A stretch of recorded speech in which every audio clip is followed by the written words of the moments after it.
Hello అండి, నేను మీకు ఈ వీడియోలో ప్రాన్స్ కర్రీని సింపుల్గా టేస్టీగా ఎలా చేసుకోవాలో చేసి చూపించబోతున్నానండి. ఇది రెడీమేడ్ ప్రాన్స్ నేను ఆన్లైన్లో ఆర్డర్ ఇచ్చాను. ఇవి బాగా క్లీన్ చేసి పక్కన పెట్టుకోవాలి. ఒక ప్యాన్ తీసుకొని అందులో ఆయిల్ వేసి ఈ ప్రాన్స్ అవి యాడ్ చేసుకొని నీళ్ళన్నీ ఇంకిపోయే వరకు బాగా ఫ్రై చేసేయాలండి. బాగా ఫ్రై చేసి వీటిని పక్కన పెట్టుకోవాలి. కర్రీ చేసుకోవడానికి ఇప్పుడు మసాలాలన్నీ తీసుకోవాలండి. సాజీరా, చెక్క, లవంగ, ఇలాచి, ధనియాలు, మిరియాలు, ఎండుమిర్చి, బిర్యానీ ఆకు అన్నీ తీసుకోవాలి. అవి ఒకటొకటిగా ఆయిల్లో వేసుకొని ఆయిల్లో ఇవన్నీ బాగా ఫ్రై అవ్వనివ్వాలి.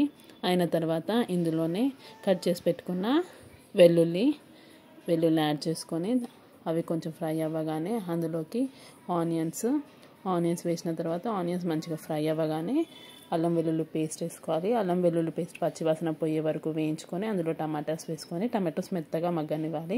మెత్తగా మగ్గిన తర్వాత అందులోకి పసుపు, ఉప్పు, కారం, ధనియాల పొడి, జీలకర్ర పొడి అన్ని పౌడర్స్ వేసుకొని ఒకసారి బాగా కలిపేసుకొని బాగా ఉడకనివ్వాలి అన్ని పౌడర్స్. తర్వాత కన్సిస్టెన్సీని చూసుకొని దాని తగ్గట్టు వాటర్ యాడ్ చేసుకోవాలండి. వాటర్ యాడ్ చేసుకొని ఆయిల్ ఫ్రూట్ వరకు ఉడికించుకొని అందులోనే ఇప్పుడు మనం ఫ్రై చేసి పెట్టుకున్న ప్రాన్స్ని కూడా యాడ్ చేసుకోవాలి.